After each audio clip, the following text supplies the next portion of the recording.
His Excellency, Ambassador Babagana Wakil, the ECOWAS representative in Ghana, Dr. Okorodudu, our longtime friend, head of the Political Affairs Department of ECOWAS, Mr. Sule Brima, Executive Director of the Media Foundation for West Africa,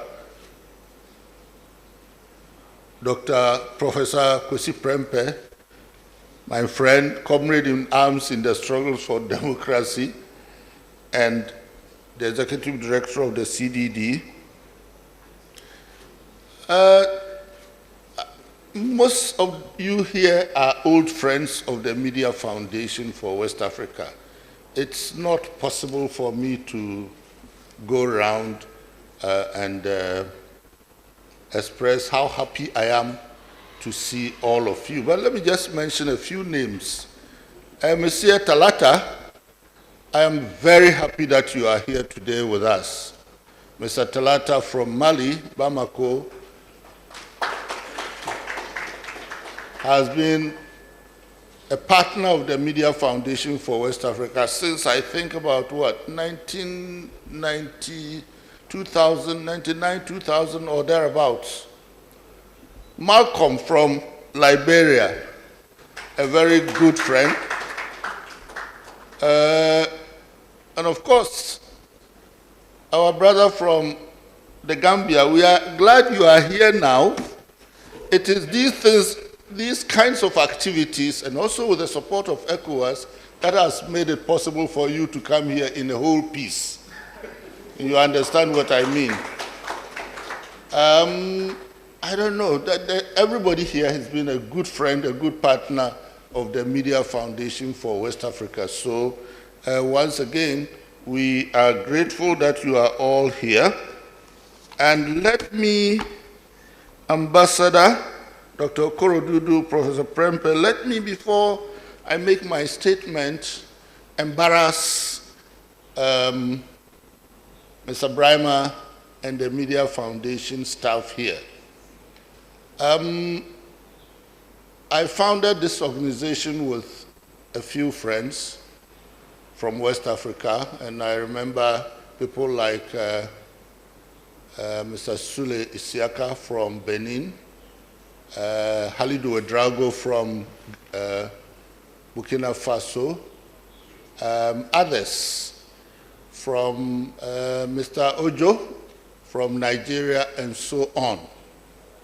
All of these people who served on the board have served and gone. I, the key founder of the organization, I have left the organization, and I'm only now serving on the board from a distance. The gathering here today is a very progressive continuation of the work these initiators did. And Ambassador, I would like all of us here to express gratitude to Mr. Sule and the staff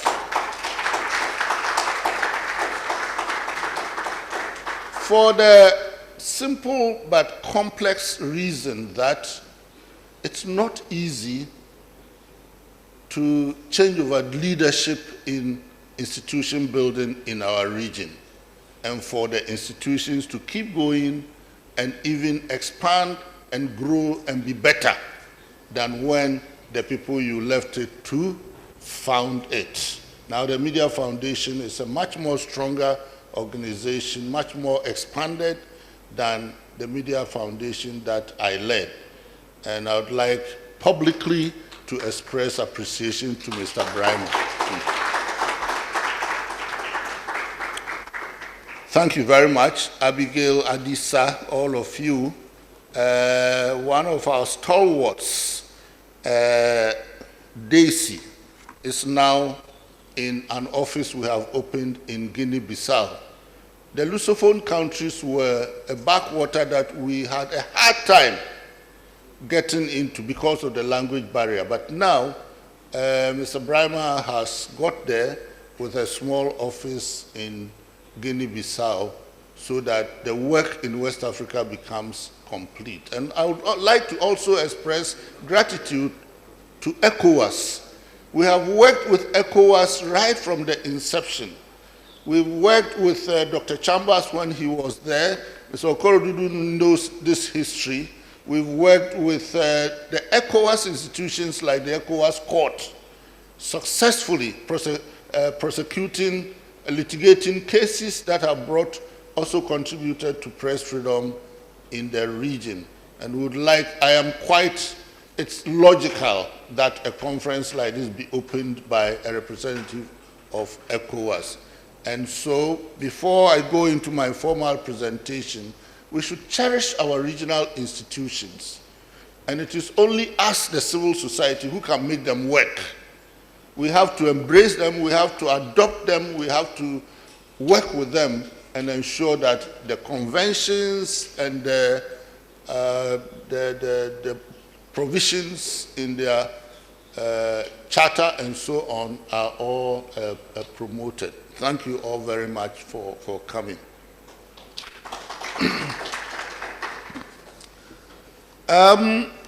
We are here to talk about democratic recession in West Africa and the role of the media. All around our continent today, the hopes and aspirations, the dreams and expectations for democratic governance, guaranteeing the rule of law, promoting social justice, enabling respect for human rights and improvements in social economic existence are fast becoming a painful nightmare that is breeding among the masses of our societies despondency, cynicism, apathy, and mistrust in leadership and the very idea of democracy. The promise of progress that was generated in the late 1980s and 90s by the movement for democratic reforms has turned out to be a descent into chaos, impunity, the threat of tyranny, and a gigantic fraud by the ruling elites of our countries. A few years ago, the atmosphere looked promising enough for many to venture to talk about consolidating democracy in many of our countries. Today, we are here and everywhere else bemoaning the frightening prospect of democratic recession all over our continent, because we are unfortunate witnesses and beneficiaries of a steady decline from the ideals, values, principles, as well as the practical gains and benefits of human rights, democracy, rule of law, and good governance. Colleagues and friends, where have we as a people come from to where we are today? Why did the strivings for democratic reforms of the late 1980s and 1990s to the beginning of the new century excite so much hope, joy, and enthusiasm for the future among the mass of our people? It is because the first few decades of independence blighted the hopes and aspirations that the fight against colonialism had ignited.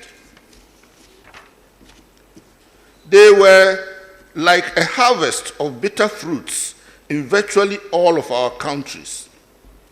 It is on record that between 1966 and 1993, there were 63 successful coups d'etat and 24 violent conflicts in Africa. Only 6 out of the 54 independent countries escaped the scourge of coups d'etat or attempted ones.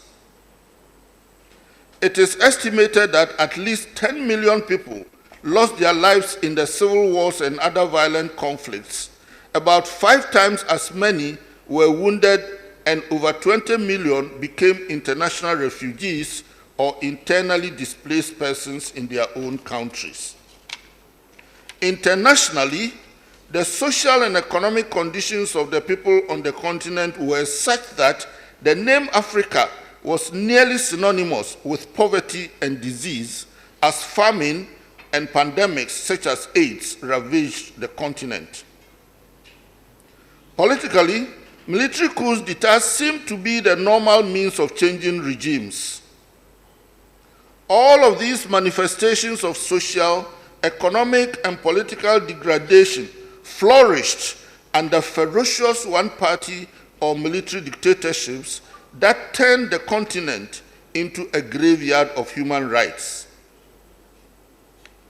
Governance in Africa up to the middle of the 1990s appeared so hopeless that some African scholars even feared, and I quote, that the post-colonial state is everywhere in decomposition, end of quote.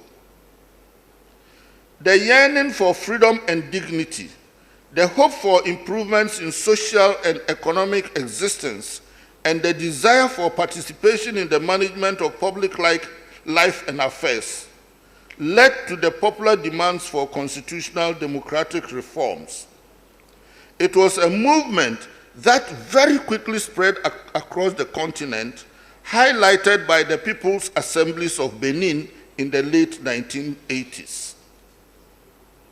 And in order that we do not become pessimists, let us recall that the people made progress in the struggle for democratic reforms, just as our fathers and mothers made progress by defeating colonial rule and won for us independence. In other words, when we look at the progress of fighting against colonialism and also fighting recently to bring about democratic reforms, there should be no room for pessimism. We should be positive and optimistic because we will almost always make progress.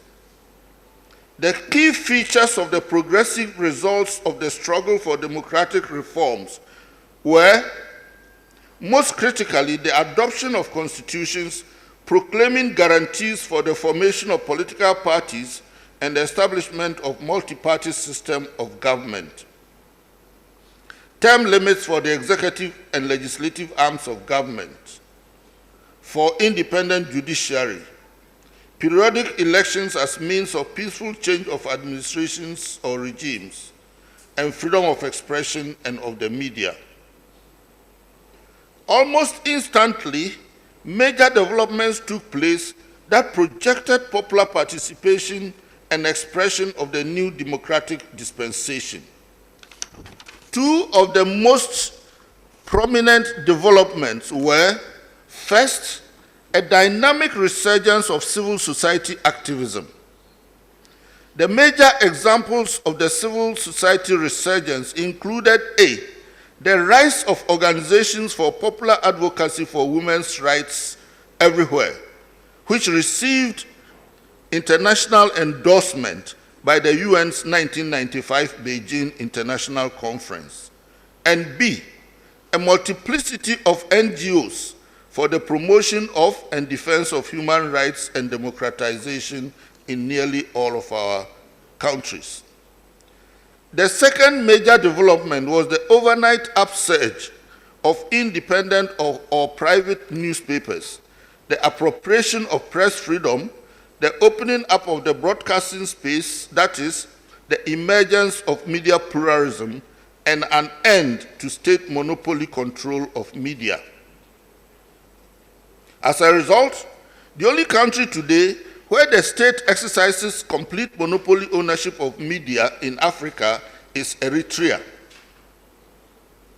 By the end of the first decade of the new century, however, there appeared signs of recession in the democratic gains achieved by the struggles of the late 1980s and 1990s. What is democratic recession? It is, as the expression connotes, the receding, decline, reversal, retreat, and backward movement of the gains, rewards, and benefits of democracy. It is the devaluing, bankrupting, corruption, degeneration, negation, subversion, and indeed destruction of the principles, ideals, values, promise, goals, and opportunities that democracy offers for society. But democratic recession is the end result of a development, a process most appropriately and cogently defined as democracy capture in a definitive study by the CDD Ghana entitled Democracy Capture in Africa by the Ghana Center for Democratic Development. And I'll propose that everybody should look for this important study, which I think is a definitive summation of the experiences we are going through today. It's online, and I suppose, Professor Prempe, it ought to be free. It's a very important document.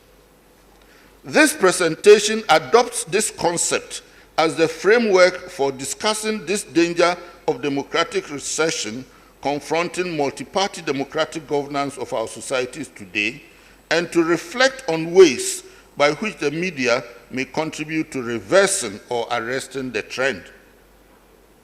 In this study by the CDD Ghana, Professor Jima Bodi, chairman of the Afrobarometer Board and leader of the team of African scholars who conducted the study on the state of democracy in Africa, states, and I quote, democracy capture occurs when a few individuals or sections of a supposedly democratic polity are able to systematically appropriate to themselves the institutions and processes as well as dividends of democratic governance, unquote.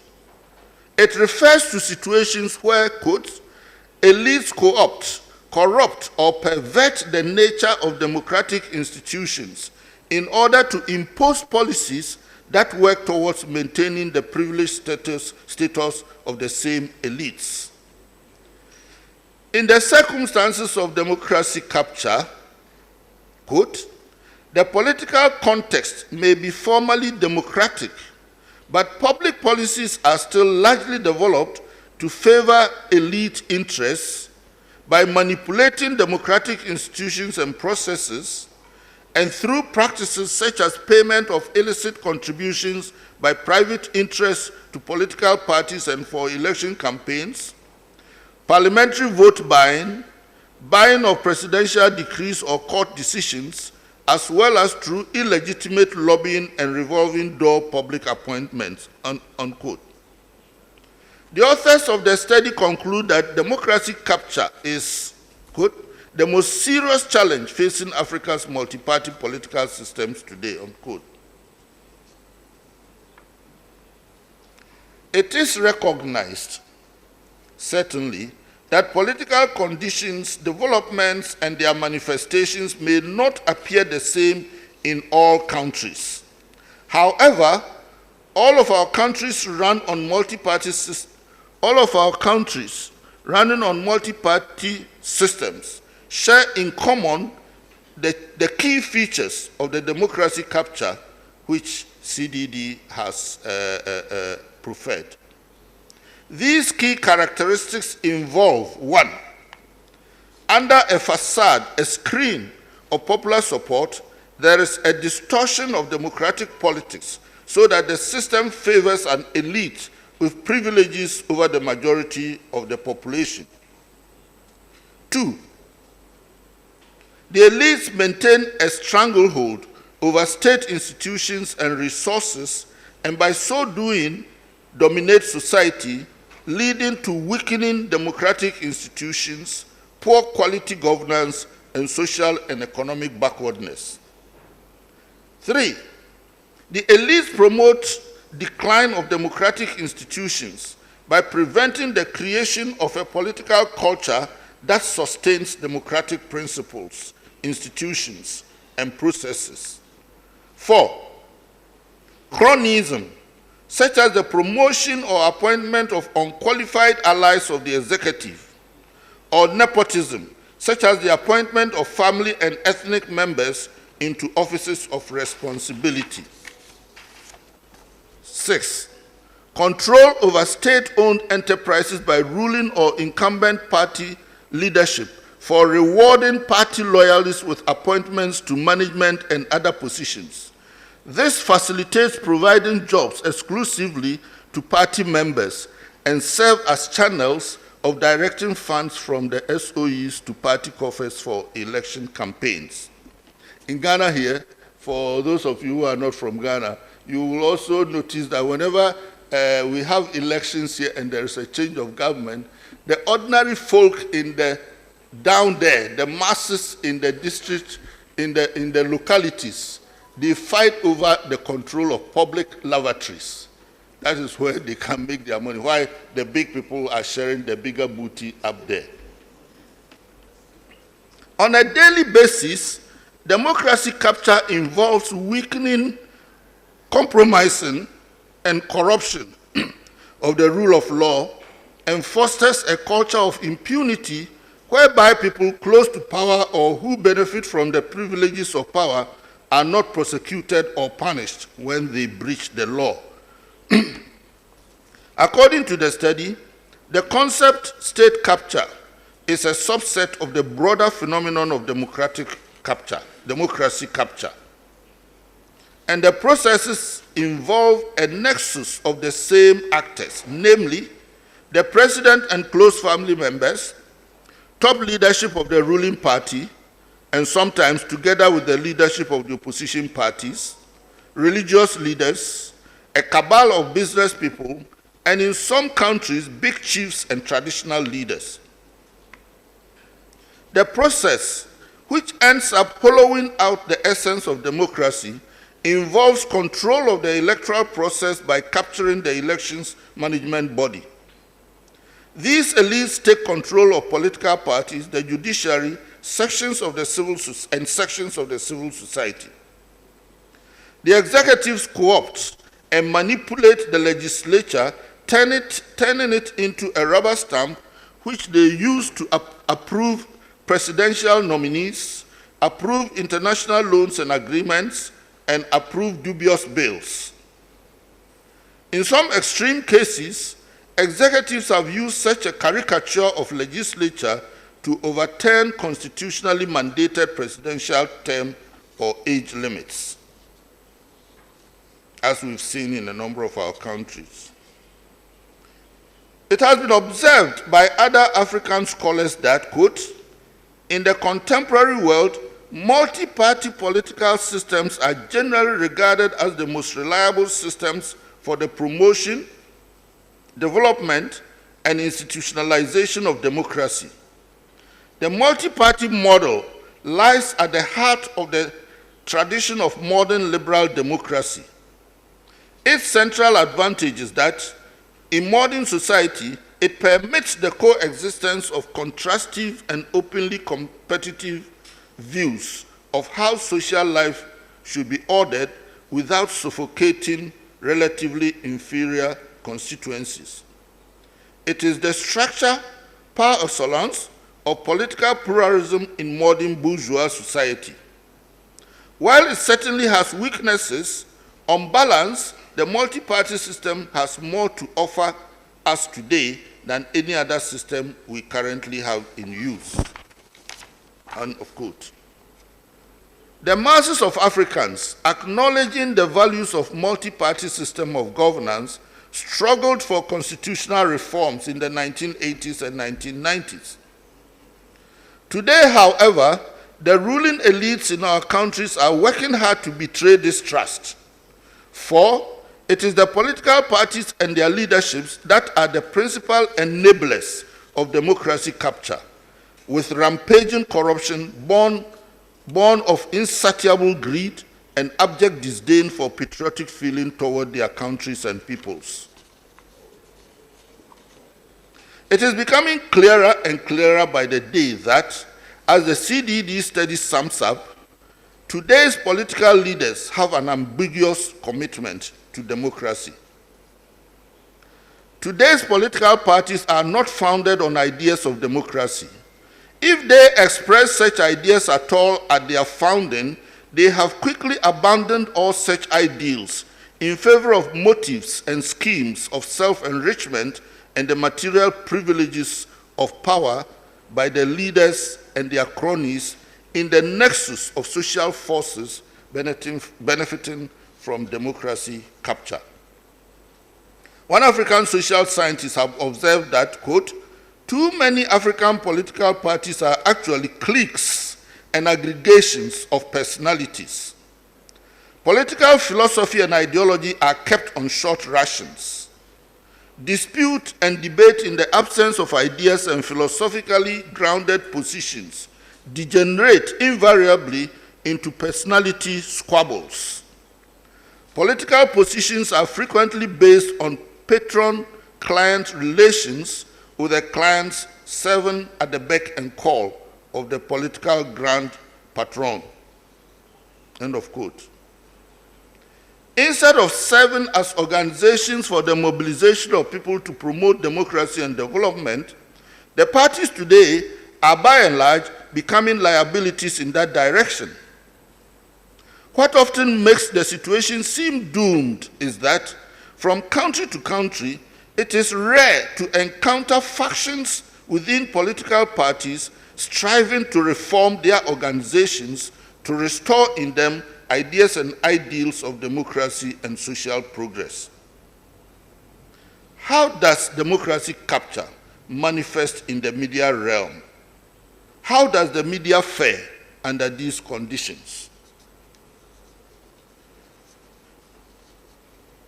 Friends and colleagues, ladies and gentlemen, let us now turn our attention to the core subject of our presentation, that is, the media and democracy recession.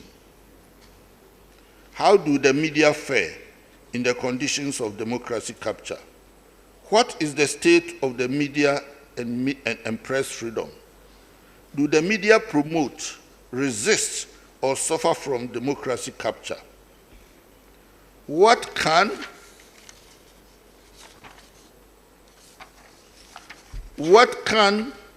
or must be done?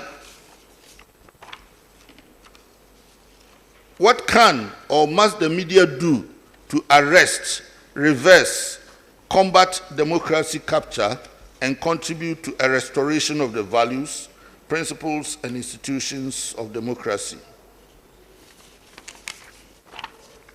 The independence and freedom of the media are among the first targets of forces of authoritarianism and dictatorship. In order to perpetuate and maintain their control over society and democratic institutions, the capture of the media becomes an important factor in the processes of democracy capture. In the case of the media, the main objective is to control and manipulate public opinion. The methods involve cooptation and repression, a carrot and stick means, so to say. The leading political forces in our countries invest in their own media houses. Nowadays, the traditional form of party-owned media is generally out of fashion. Wealthy party leaders and/or their allies in business or in the media set up radio and television stations and newspapers and online portals. In a number of countries, through the control of media and communications regulatory bodies, ruling parties manipulate licensing processes to have monopoly control allocation of broadcasting facilities, for example. By so doing, the political parties bastardize their sense of media pluralism and diversity and downgrade professionalism by tilting ownership to party propaganda interests. Individual journalists of high standing are co-opted by appointment to boards and senior management positions in key state institutions or state-owned enterprises. Some are wooed by inclusion on government delegations to international conferences and fairs as incentives to favor ruling parties and governments. Critical media and opposition voices are silenced by a plethora of means. Undemocratic but dormant laws on the statute books are raked up and applied. New legislation ostensibly designed to protect the public, such as anti-cybercrime and anti-terrorist laws, are recent examples. Depriving obstinate critical media of government advertising is a common tool of punishment. On the other hand, channeling volumes of such advertising to particular media is a way of buying and maintaining control of editorial independence. Above all, deployment of violence by state security and by militias and vigilante groups against political rivals and media institutions contribute to creating an environment of fear and a culture of silence from expressing viewpoints unpalatable to ruling governments and allies and cronies of their leaderships. While democracy capture undermines media freedom, independence, and pluralism, other factors external to the media undermine media and journalists' resolve and capacity to protect citizens' rights and interests against pervasive attacks on democracy. Cyberbullying, with women journalists usually suffering a more intensive assault, is rampant in nearly all countries against critical media and voices. They may be perpetuated, that is, cyberbullying may be perpetuated by hirelings of ruling governments as well as political parties, or by hired thugs of powerful and wealthy individuals and groups. Non-state actors unleashing attacks, intimidation, and violence to silence critical and truth-exposing media include extremist forces, criminal gangsters, business interests, and in some countries, powerful traditional authorities. These attacks may include arson or arbitrary closure of media houses.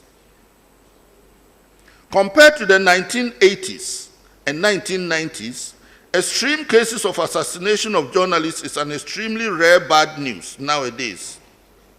Even then, the isolated ones that have occurred have faced the same old problem of impunity.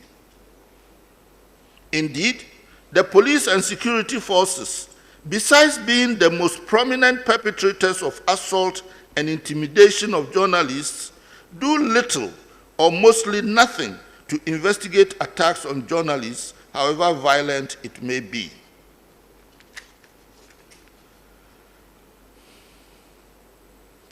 In all of these assaults, it is not surprising that the most obvious casualty is investigative journalism, which, incidentally, happens to be among the newest practice in the journalistic profession in most of Africa, and which took off during the 1980s, 1990s resurgence in press freedom. Ladies and gentlemen, the continued government control of state-owned media deprives citizens the opportunities for credible sources of information and channels of participating in public affairs discussions. The widespread aversion of governments to reforming state-owned media into independent public services attests to their interest in maintaining controls over state or public institutions wherever and whenever they can. In the end, an important effect of these external factors is the weakening of professional journalistic standards and an undermining of public trust and confidence in the media. One result of the waning public confidence is that in several countries, where the public used to defend and express solidarity with media when under attack, these days it is common to see the same public attacking journalists and dumping them together with distrusted anti-democratic political forces. These experiences have occurred in countries, including some of those where press freedom was considered to be thriving, such as Ghana and South Africa. Now, ladies and gentlemen, with the media themselves under siege, what can they do and how can they function to promote a movement to restore democracy from its current threats and challenges? it ought to be appreciated that the media are not a homogeneous industry or institution. Indeed, to advance democracy, we must always strive to promote and protect media pluralism and diversity, principles which are now under attack by democracy capture.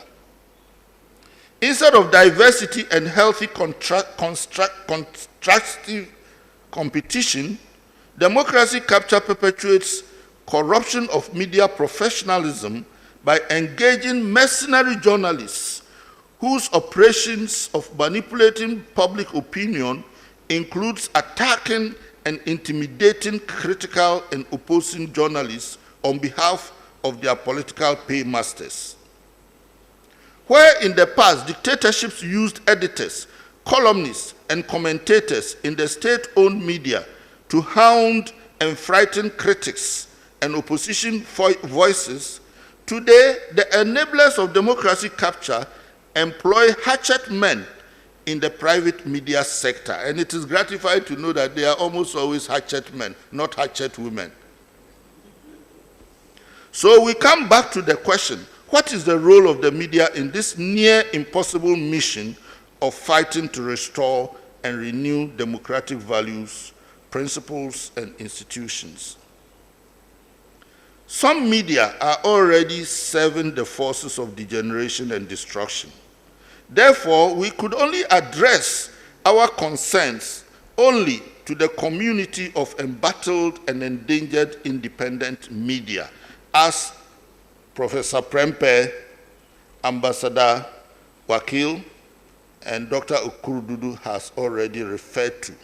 It's important that we keep emphasizing this concept of independent media.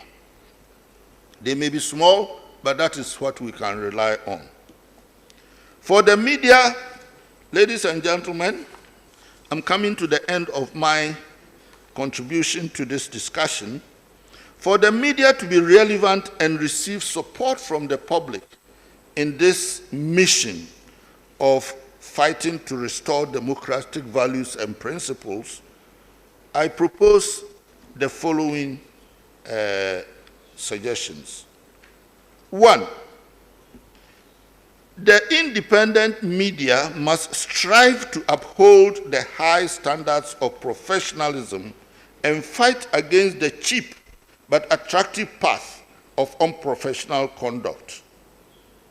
That is the only way self-respecting journalists and responsible media organizations can and will earn back the people's trust and confidence.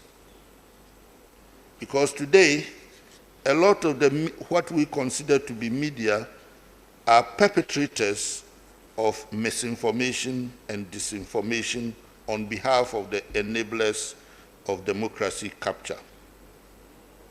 Two, difficult and often frightening as it may be, independent media should continue to report issues of human rights abuses and support social justice causes.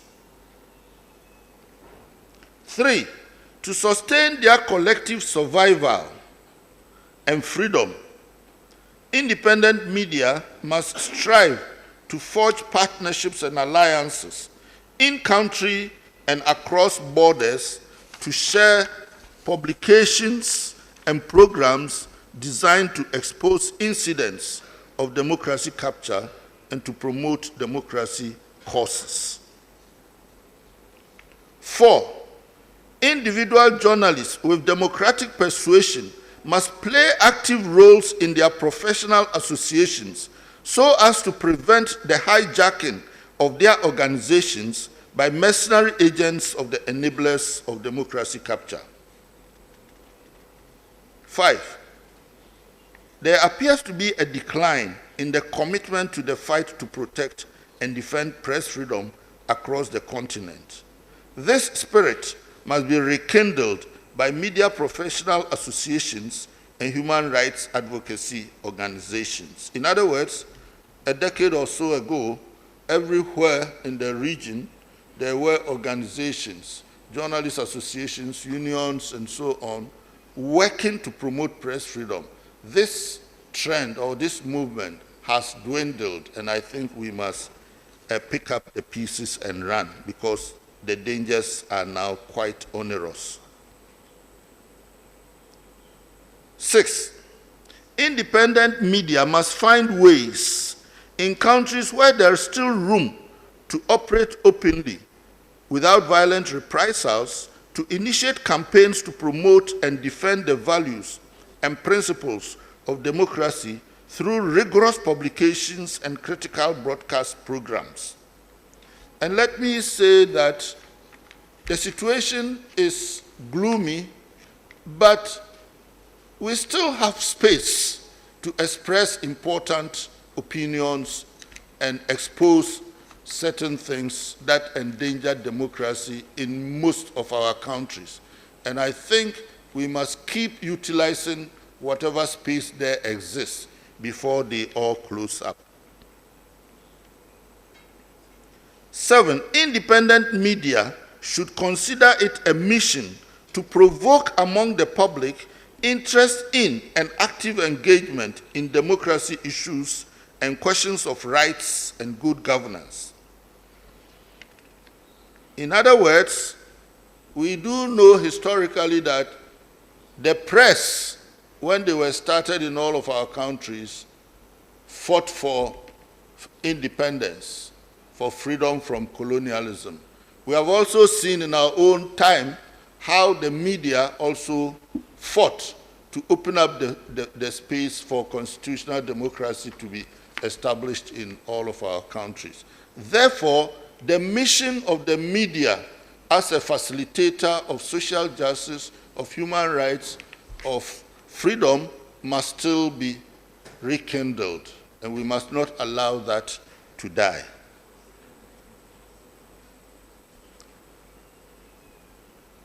Number 8, independent media organizations should engage democracy and human rights advocacy civil society groups and NGOs in partnerships and coalitions in promoting democracy issues and campaigns. And here, Wademos, I believe, is our readily available coalition that we can think of. Everybody here must go back to their countries, professing and committing themselves to help set up a Wademos branch or unit in their country, because here from Ambassador's opening remarks, it is something that will itself support ECOWAS, because these democratic issues, values, principles, and so on are all lined out in the ECOWAS Charter and conventions. They are all there, accepted, adopted by our governments. So it is their responsibility to implement what they have signed up to. And therefore, what we are doing here, Wademos, is in line with getting our governments to do what they are supposed to be doing. Now, number 9, there seems to be a decline in international support for advocacy work in democracy causes and media freedom. There is a need for strengthening support to enhance civil society capacity to wage campaigns to defend democratic causes. 10, independent media and civil society organizations working to promote democracy must engage regional intergovernmental agencies such as ECOWAS and AU to mount campaigns for governments to respect the protocols that this conference, the protocols that they have on democratic principles and institutions that they have signed up to. Now, last, number 11, it is proposed that this conference comes up with resolutions for strategies to enhance the roles of media in the struggle to defend, promote, and strengthen the values, principles, and institutions of democracy in our countries. Ladies and gentlemen, what we are discussing here are practical matters of survival of our community, our West Africa community, the survival of the media, the survival and enhancement of our lives through democracy, human rights, and such values that we have committed ourselves to. As I started by saying, all of the people here we have worked with for the last 2 decades and so on. So it is more than an assumption to say that everybody here is committed to these principles and ideals that have brought you here today.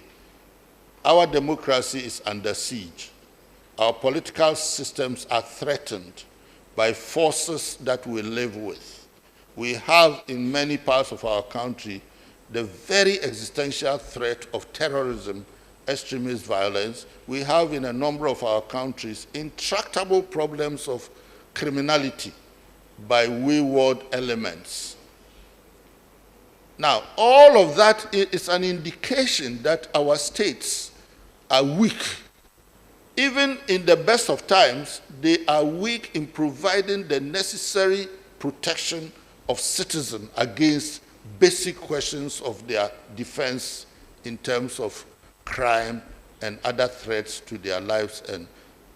And we are saying that the weaknesses of the state, a large part of it is that the states are alienated from the people precisely because the governments are not democratic anymore.